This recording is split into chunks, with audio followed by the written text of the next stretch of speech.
செயலாளர், இன்றைய எதிர்கட்சி தலைவர், வருங்கால முதல்வர் புரட்சி தமிழர் எடப்பாடியார் அவர்களுக்கு அழைக்கிறீங்க. அரியலூர் மாவட்ட செயலாளர், ஆற்றல்மிகு செயல்வீரர், மருத்துவ கல்வி நாயகர் மாண்புமிகு தாமரையார் அவர்களை வழங்கி, அரியலூர் மாவட்ட அவைத்தலைவர், முன்னாள் சட்டமன்ற உறுப்பினர் மாண்புமிகு ஜே.கே. ராமஜெயலிங்கம் அவர்களை வழங்கி, ஆண்டிப்படம் தெற்கு ஒன்றிய கழக செயலாளர் மாண்புமிகு எம்.டி. ராமச்சந்திரன்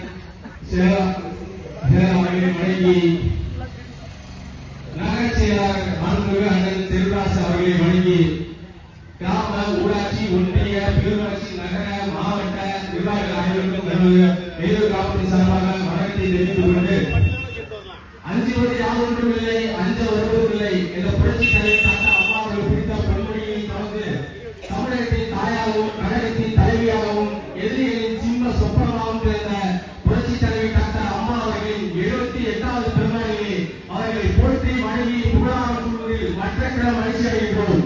அவர் வீரத்திற்கு நிகழ் அவரே 2011 மதுரையோடு கண்டனம் பண்ணோம். இந்த அம்மா மதுரைக்கு வர முடியுமா, வந்தா பேசிட்டு போயிட முடியுமான்னு கலைஞரின் புலவர் நூற்றாண்டு சவால் வைக்கலாம். யாருக்கு? புரட்சி தலைவிக்கு.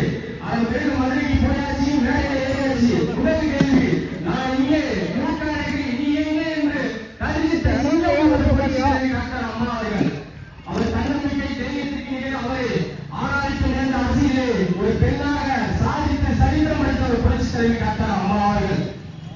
2016 சட்டமன்ற தேர்தலில் 234 தொகுதியும் வெறுப்பாய் தனித்து நிறுத்தி மாபெரும் வெற்றியை தந்தவர் நமது புரட்சி தலைவி டாக்டர் அம்மா அவர்கள்.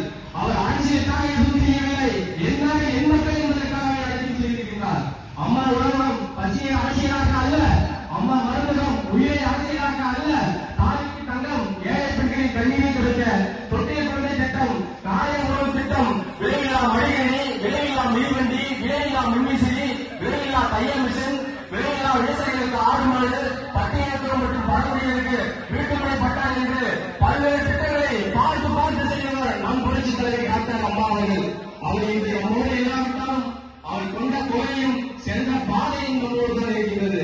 புரட்சி தலைவி அவர்கள் சொன்னது போல 100 ஆண்டுகள் அல்ல, 700 ஆண்டுகள் அல்ல, 1000 ஆண்டுகளாலும் அனைத்து இந்திய அண்ணா திராவிட முன்னேற்ற கழகத்தை எந்த கொம்பனாலும் பார்க்க முடியாது என்று நினைவு கொள்ளுங்கள். சமூக நீதி, மொழி உரிமை, மாநில உரிமை அருமாறுபட்டு திராவிட முன்னேற்ற கழகத்தை உருவாக்குறாரு மாண்புமிகு சி.என். அண்ணாதுரை அவர்கள். இன்னைக்கு இருக்கிற திராவிட முன்னேற்ற கொள்கை கோட்பாடு என்னன்னா, கொலை, கொள்ளை, திருவது, பொய் சொல்றது, பித்தலாட்டம், மக்களை ஏமாற்றி ஓட்டு வாங்குது. இன்னைக்கு இருக்கிற திராவிட மொழிய கொள்கை கோட்பாடெல்லாம் 1967 தங்கப்பொருளுக்கு அண்ணா திமுக சீட்டு கொடுத்தாரு. தங்கப்பொருளுக்கு அண்ணா காலேஜ் விடுறாரு. அண்ணா எனக்கு சீட்டு வேண்டாங்கன்னா என்னை எடுத்து காங்கிரஸ் நிற்கிறது. ராஜேந்திர சேதுபதி ராமநாதபுரம் மன்னர், நான் வந்து குடும்பம் போனா அவர் எடுத்து எல்லாரும் எப்படி நான் ஜெயிக்க முடியும்னு சொன்னாரு.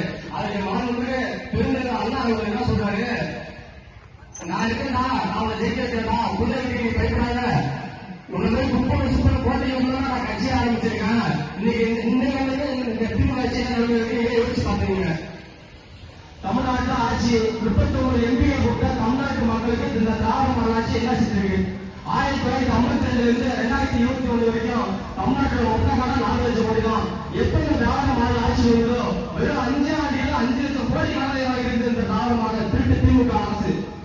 அது மட்டுமா, நம்ம ஒவ்வொருத்தரும் 1,32,000 கடனை திருத்தி இருக்கின்ற திராவிட மாடல் அரசு.